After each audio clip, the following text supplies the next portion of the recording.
Hey guys, welcome back to the channel. I'm CB Harris, and I'm here with Yoki Marks at Warriors Edge Armory. And today we are continuing our series on using firearms competition to prepare yourself for self-defense situation. So what are we going to talk about today, Yoki? Today we're going to talk about Action Pistol or USPSA IDPA. There are 100 different acronyms for competitions that use only a pistol.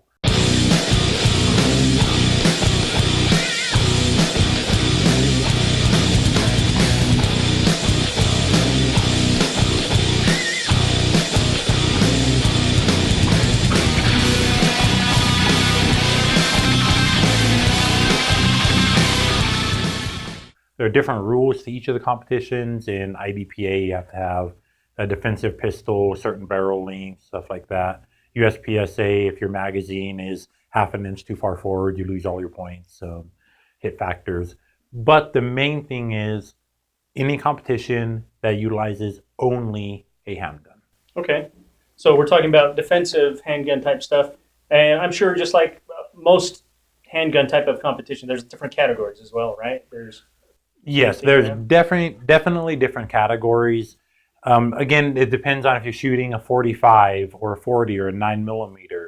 If you're shooting USPSA and you want to shoot a race gun or something that's more of a custom gun, that's going to put you in a different category. And a lot of these, they actually keep track on the national level of how you rank, how you score, and then they classify you as a certain skill level, and then you only compete against people in that skill level. Right, so you could compete in a category, but as well you're competing with like skilled people. So if you're new to this and you're just getting into it, you won't be competing against these grandmasters or anything. You'll be competing alongside them, but the people who you're actually going to be competing against are people on the same level as you. That's correct. And one of my favorite to do is the Action Pistol.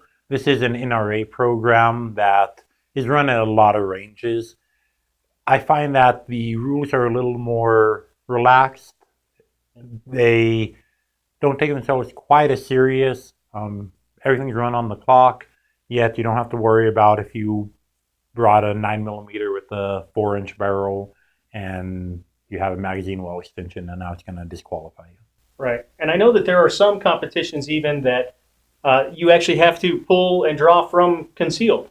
So there are some definite practical applications to these. You know, a lot of people think that you're going to get trained or get it ingrained in you that you can't turn around and shoot.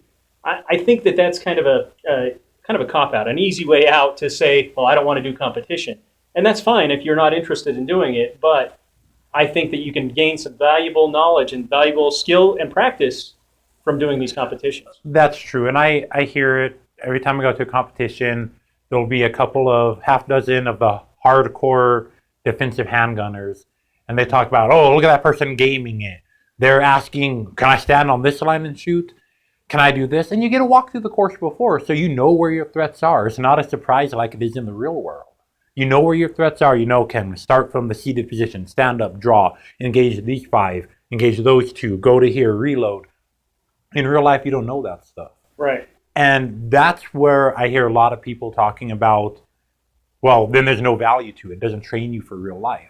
But that's not the case. They have a little magic device at most competitions. And you set up your plan, and then they hold this device by your head, and it goes beep, and your whole plan is erased from your head. And you're like, what am I doing? Where am I? And I'll tell you, once that buzzer hits, the best laid plans go away. But even then, it's teaching you shooting with movement, shooting under stress, even just a little bit of stress because you know you're going up against other people. And on top of it all, it's fun. That's true. So you can actually have fun and still get some good training out of it. I don't know if this necessarily fits in the same category. I think it does since it's a handgun only, but like the Steel Challenge. You know, those targets that they set up, they're the exact same every single time. They have, I think there's 10, right? Is there 10 stages that are? Yeah, there's 10 stages, and they're the same. Yeah.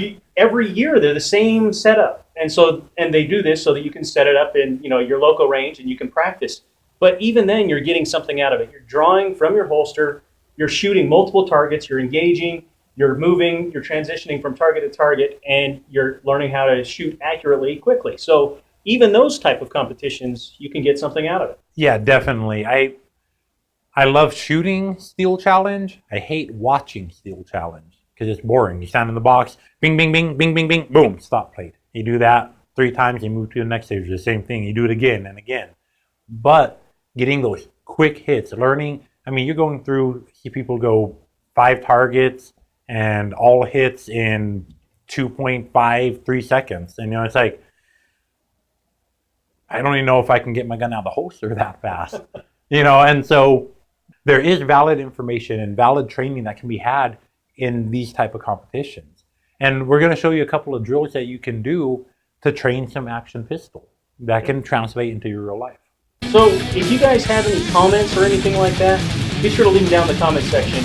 And if you'd like to subscribe, click on the subscribe button and check us out on social media. And be sure to come back every Thursday for new videos. And until next time, take care and be safe.